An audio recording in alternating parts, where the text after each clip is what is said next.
CP Radhakrishnan ने देश के उपराष्ट्रपति पद की शपथ ली है। राष्ट्रपति द्रौपदी मुर्मू ने पद एवं गोपनीयता की शपथ दिलाई। देश के 15वें उपराष्ट्रपति बने हैं सीपी राधाकृष्णन। ये बड़ी खबर आपको बता रहे हैं। तो राष्ट्रपति भवन में शपथ लेते हुए नजर आए CP Radhakrishnan. CM Nathan Saini समेत कई राज्यों के सीएम ने इस खास समारोह में शिरकत की। गृह मंत्री अमित शाह, रक्षा मंत्री राजनाथ सिंह इस खास कार्यक्रम में हुए शामिल। तो शपथ ग्रहण समारोह में प्रधानमंत्री नरेंद्र मोदी शामिल हुए। देश के 15वें उपराष्ट्रपति बने हैं सीपी राधाकृष्णन। तो सीपी राधाकृष्णन ने देश के उपराष्ट्रपति पद की शपथ ली है। तो पद और गोपनीयता की शपथ दिलाती हुई नजर आई राष्ट्रपति द्रौपदी मुर्मू। बड़ी खबर इस वक्त की आपको बता रहे हैं। तो नवनिर्वाचित उपराष्ट्रपति सीपी राधाकृष्णन ने 15वें उपराष्ट्रपति पद की शपथ ली।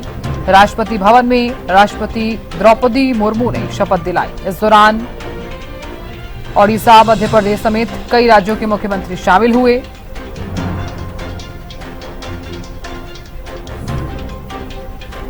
और खबर पर ज्यादा जानकारी के साथ संवाददाता अपराजिता श्री जुड़ गई हैं।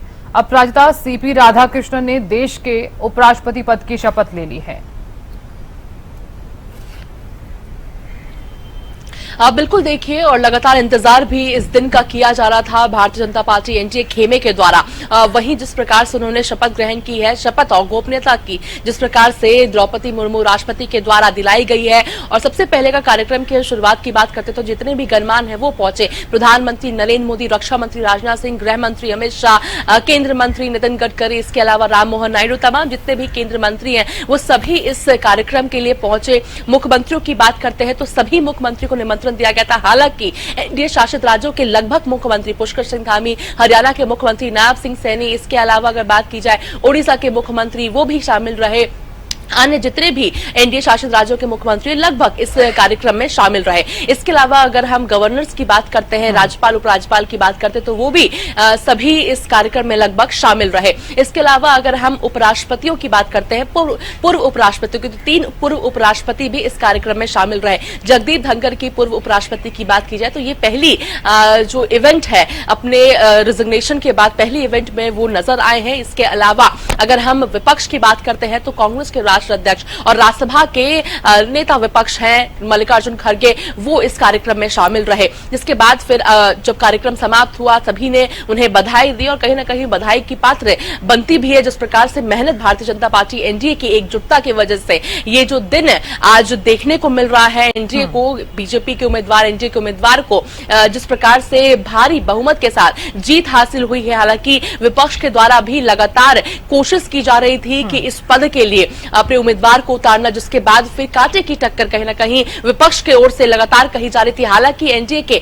तमाम नेताओं के द्वारा यह विश्वास था कि जीत एनडीए के उम्मीदवार की ही होगी और कहीं ना कहीं यही वजह है जिस वजह से तमाम जितने भी वरिष्ठ नेता हैं सभी इस कार्यक्रम के लिए पहुंचे हुए हैं। हालांकि देखिए, अगर इस बार के आंकड़े की हम देखिए ज्योति बात करते हैं तो ये दूसरी बार है जब इतने कम मार्जिन से वाइस प्रेसिडेंट के लिए जो जीत हासिल हुई है। तो सेकेंड बार है जब ऐसी परिस्थिति उत्पन्न हुई, क्योंकि विपक्ष की अगर बात करते हैं तो अगर पॉलिटिकली और मोरली देखी जाए तो कहीं ना कहीं विपक्ष की जीत इस बार हुई है। हालांकि चुनाव जरूर हारे मगर विपक्ष की जीत मानी जा रही है। क्यों मानी जा रही है? तो पहला तो एक क्लियर एंड बोल्ड मैसेज जिस प्रकार से दिया गया है विपक्ष के द्वारा कि एनडीए के उम्मीदवार के सामने हम झुकेंगे नहीं, यानी अगर हमसे राय मशवरा नहीं लिया गया उम्मीदवार के लिए तो हम भी अपना उम्मीदवार उतारेंगे। दूसरी महत्वपूर्ण चीज की लोकसभा इलेक्शन के बाद सीधा ये पहली बार था जब ऐसी पार्टियां जो इंडिया गठबंधन में कहीं ना कहीं अपने आप को अलग हटा चुकी थी, बाहर कर चुकी थी, टीएमसी, आम आदमी पार्टी जैसी पार्टियां भी एकजुटता के साथ यहां पर नजर आई है। तो हम कह सकते हैं कि कहीं ना कहीं विपक्ष की यहां पर भी हार हुई है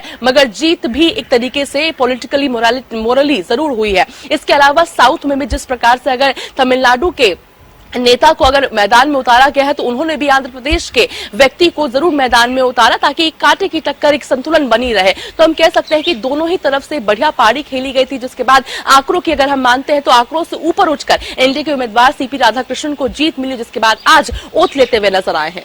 जी कि ये तो हमने देखा ही है, एनडीए लगातार जीत का दावा करती हुई तो नजर आ ही रही थी, लेकिन विपक्ष की तरफ से भी आप भी जानती हैं कि जीत का दावा लगातार किया जा रहा था। लेकिन एनडीए जीत को लेकर लगातार आश्वस्त जो है वो नजर भी आ रही थी और हुआ भी यही। 452 वोटों से जीत भी हासिल हुई है, तो वहीं विपक्ष जो है जिसे 152 वोटों से हरा दिया गया है।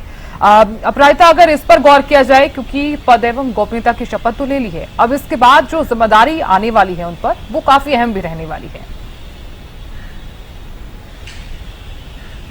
बिल्कुल, देखिए सबसे प्रमुख जिम्मेदारी जो उपराष्ट्रपति की होती है वो है राज्यसभा के सभापति के तौर पर, यानी किस प्रकार से पक्ष को तो सही मगर विपक्ष को भी ऐसा महसूस ना हो कि उनकी बातों को नहीं सुना जा रहा है। तो किस प्रकार से राज्यसभा के संतुलन को बनाए रखना है, शांति बनाए रखनी, ताकि तमाम जो बिजनेसेस है वो भी सुचारू रूप से हो, इसके साथ साथ हंगामा ना हो। क्योंकि एक नया ट्रेंड जिस प्रकार से देखने को मिला है कि विपक्ष की ओर से इतना ज्यादा हंगामा किया जाता है कि कहीं ना कहीं जो सदन की कार्रवाई है, चाहे लोकसभा हो जाए या राज्यसभा, चलती हुई नजर नहीं आती। हालांकि उम्मीद राज्यसभा से जरूर की जाती है क्योंकि सबसे वरिष्ठ नेता जो सांसद हैं वो यहां पर नजर आते हैं, मगर जिसके बावजूद भी राज्यसभा में भी काफी ज्यादा हंगामा दर्ज किया जाता है और लगातार विपक्ष के द्वारा ये कंप्लेन भी किया जाता है, ये शिकायत की जाती है कि उन्हें अपनी बात कहने का मौका नहीं मिलता है। तो सबसे अहम जिम्मेदारी जो उपराष्ट्रपति पद की हो जाती है, जो सीपी राधाकृष्णन की हो जाएगी, वो है किस प्रकार से राज्यसभा के सभापति के तौर पर अपनी जिम्मेदारी को निभा पाएंगे और विपक्ष को भी कहीं ना कहीं विश्वास दिला पाएंगे कि उनकी बातों को भी यहां पर इतनी ही तवज्जो दी जाएगी जितना सत्ता पक्ष को दी जाती है। इसके अलावा अगर बात की जाए तो और कोई अहम जिम्मेदारी जिस प्रकार से निभाते हुए हमेशा से नजर आए हैं, यानी सीपी राधाकृष्णन चाहे अध्यक्ष हो जाए तमिलनाडु के भारतीय जनता पार्टी के या फिर स्टूडेंट विंग के नेता हो जाए, गवर्नर की जिम्मेदारी हो जाए, सांसद की जिम्मेदारी, तमाम जितनी भी जिम्मेदारी आज तक उन्हें मिली है उन चीजों को बेहतर तरीके से निभाते हुए नजर आए हैं। और न केवल इसे जनता कहती है बल्कि यानी ना केवल जो सांसद है या फिर नेता है इसे मानते हैं, बल्कि वहां की जनता भी ये बात कहती है। यानी झारखंड और महाराष्ट्र के जिस प्रकार से वो गवर्नर रहे तो वहां की जनता भी ये बात मानती है कि हल्का जो हार्डशिप होती है एक नेता के अंदर, एक गवर्नर के अंदर, एक राज्यपाल के अंदर जिस प्रकार की हार्डशिप होनी चाहिए वो तो जरूर उनके अंदर थी, मगर डिसीजन मेकिंग हो जाए, फ्रेंडली हो जाए, वो भी उनके अंदर था। तो कहीं ना कहीं एक संतुलन जो बनाए रखनी होती है पद की, उन तमाम चीजों को बेहतरीन तरीके से उन्होंने निभाया है, जिसके बाद अब सबसे महत्वपूर्ण जिम्मेदारी उन्हें उपराष्ट्रपति के तौर पर आ जाती है। और वही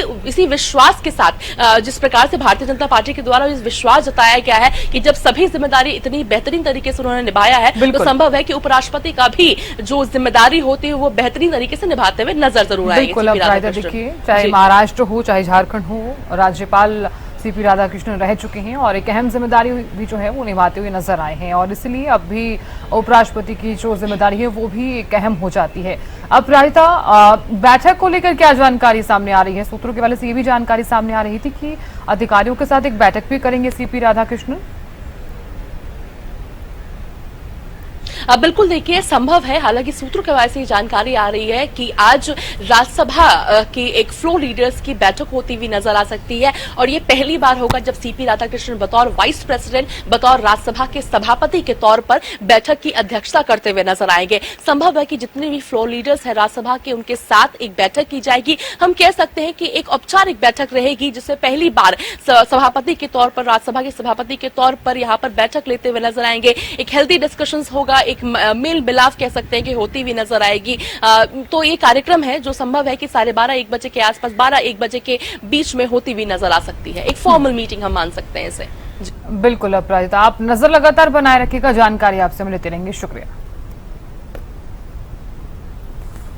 देखिए, नवनिर्वाचित उपराष्ट्रपति सीपी राधाकृष्णन ने 15वें उपराष्ट्रपति पद की शपथ ली है। राष्ट्रपति भवन में राष्ट्रपति द्रौपदी मुर्मू ने शपथ दिलाई और इस दौरान बता दें आपको कि कई राज्यों की जो मुख्यमंत्री हैं वो इसमें शामिल हुए।